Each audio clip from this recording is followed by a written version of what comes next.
Tonight on The Edge, today marks the somber anniversary of Detroit's biggest aviation disaster. On this day in 1987, a Northwest flight crashed shortly after takeoff, killing all but one person on board. Fox News' Dave Spencer joining us live from the memorial where loved ones gather every year, Dave, to remember. Yeah, each year they gather right here, right in front of this memorial, this granite memorial that's located just off Middle Belt Road and the entrance to 94. We're talking about the families of those victims of that plane crash. They're here for two simple reasons: to remember and to honor.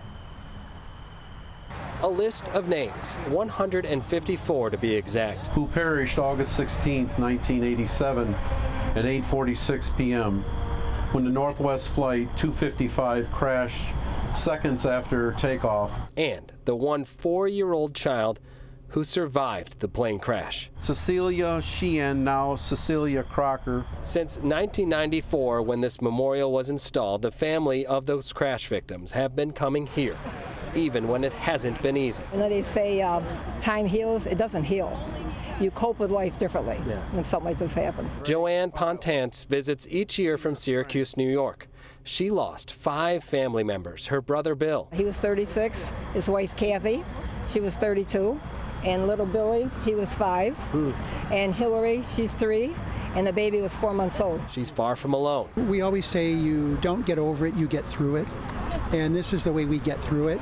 So we feel the best way is to continue to honor and remember them. Honor them because they lived, and remember them because they're no longer with us. There are people here from California, Minnesota, Arizona, and all over the state. For a few hours each August 16th, they are with family. 36 years later, it's not a place of sadness. We feel it's a place of peace. In more ways than one. We feel this is also sacred ground.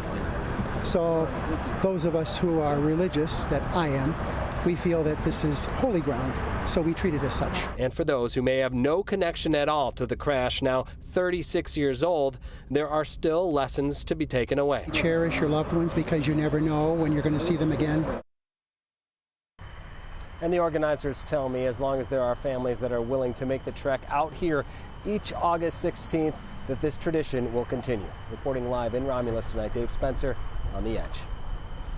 Thanks, Dave. Well, several kittens are now receiving the care they need after being abandoned. It was such a heartless act. They were actually found inside of a grocery bag. Now, the discovery was made by a DTE field crew on Detroit's east side near Elmdale and Copland. Sadly, 2 of the kittens had died. 5 others were in immediate need of care. Michigan Humane now giving them the care they need.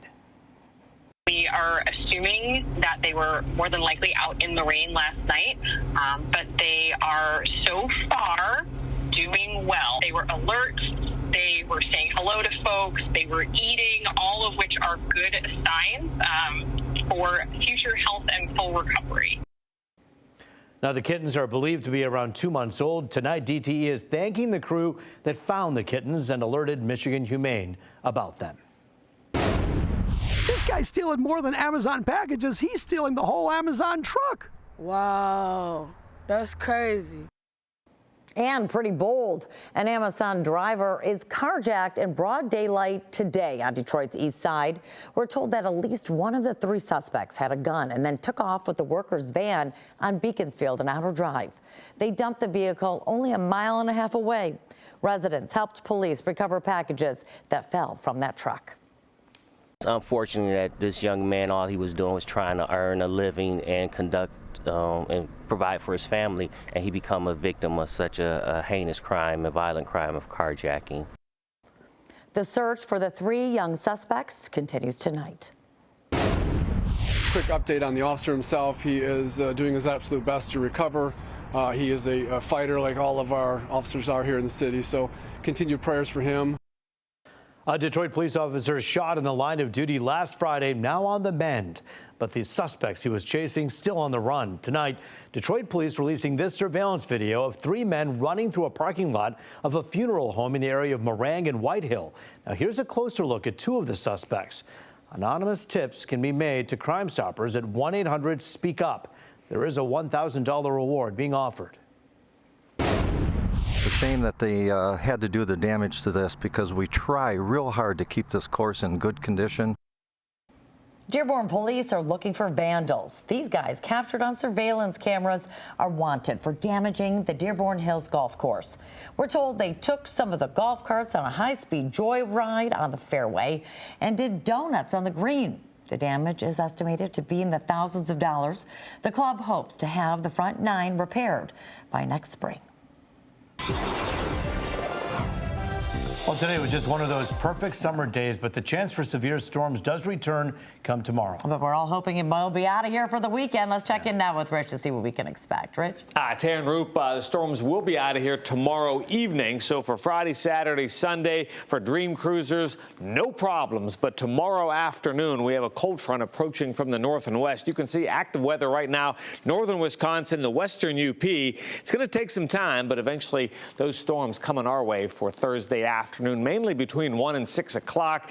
The main threat tomorrow afternoon will be the strong gusty winds, and anytime you get strong gusty winds, you can certainly get some power outages, so we'll be watching for that. Today was a beauty, though. Lots of sunshine, a light breeze, low humidity, 80 degrees for us, 82 as far north as Mount Pleasant, 79 Grand Rapids, how about 83 in Toledo? So the numbers show 80 and 59. Here are your averages, and here are your records for today. 95 on the high side, 43 on the low side for the middle part of August. Pretty chilly. A lot of us are in the upper 60s right now. A couple of cool spots. Ann Arbor 61, 67 Mount Clemens, 69 out there in Lansing. The breeze is light, but the flow is from the south, and that's going to bring humidity levels up just a bit tomorrow, and these wind speeds will kick up on Thursday. We may see some gusts better than 30 miles per hour at times. Now, in and around thunderstorms, we could see higher gusts than that, so again, stay tuned with the Fox 2 Weather Authority. 73 in Chicago, 72 as far north as Marquette. How about 65 in Cadillac, 68 degrees out there in Buffalo. Watch what happens over time. High pressure gives way, so that allows our next cold front to slide across the area. I'm going to stop this around 3 o'clock, and you can see those storms right over Metro Detroit. Then tomorrow evening, this cold front clears the area. We're setting up for a beautiful weekend with some heat returning early next week. For the rest of tonight, it's quiet, pleasant, down to 61. Tomorrow, back to 78. Breezy day with afternoon storms likely. Some of those are going to pack a punch, and then right there shows this great stretch Friday, Saturday, Sunday into Monday as well. Dream cruisers, keep the sunglasses handy. Remember, always get the latest forecast. Check it out. The Fox 2 Weather app. You can download it for free anytime in the App Store or Google Play. Do it now. Have we done enough to actually get inflation all the way back down to our 2% mark, or do we have to do more? It has been 1 year since President Biden introduced the Inflation Reduction Act, and inflation is still a work in progress. The president contends wages are growing faster than inflation, and that's good news for the middle class. However, credit card and auto loan delinquencies and credit card debt are still on the rise, and inflation crept up slightly last month. The Federal Reserve is focused on inflation ahead of next month's meeting, where they'll decide whether to raise interest rates once again. As we continue to feel the pinch here in the U.S., it's even worse for Canadians. So many of our friends across the river are actually coming here to get their food. Fox 2's Dave Kinchin with their story. Just like not a $2, $3, just a $10 or $15. That's how much Rabia of Ontario says she pays for groceries in Canada. So much more, in fact, she's among many considering the advantages of buying common household items across the Ambassador Bridge in Metro Detroit, where they say it's much cheaper. If you want to buy things in the bulk, that's like a meat and everything, so go in the street.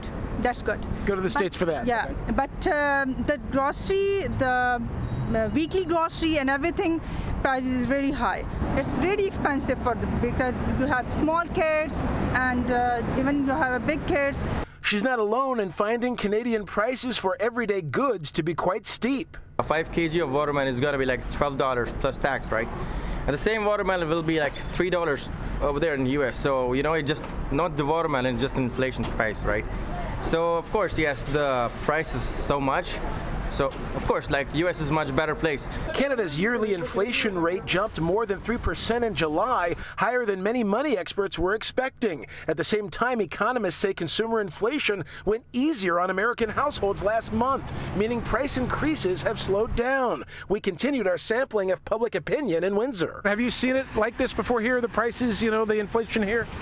Not this bad, not this bad. Even with the toll for the bridge. it makes it better. The U.S.-Canadian dollar exchange rate is another big factor to consider, of course, and still we found many people opting for goods in America. Milk's definitely cheaper, milk and eggs and dairy products and all that. Now, we did find people in Canada who say they were fine with the prices over there. They may have had to make some adjustments to their budget, but they say that's about the case just about anywhere in the world right now. So another reminder that the economy is global and there can be fluctuations from time to time. Dave Kinchin on The Edge. All right, raise your glasses. MSU has been given the green light to sell alcohol at sporting events starting this fall. The Michigan State Board of Trustees voted unanimously in favor of alcohol sales at Spartan Stadium, the Breslin Center, and Munn Ice Arena. The next step is for MSU to submit applications to the Liquor Control Commission. If approved, which is expected, fans could be drinking a cold beer at the MSU home football game against Washington on September 16th.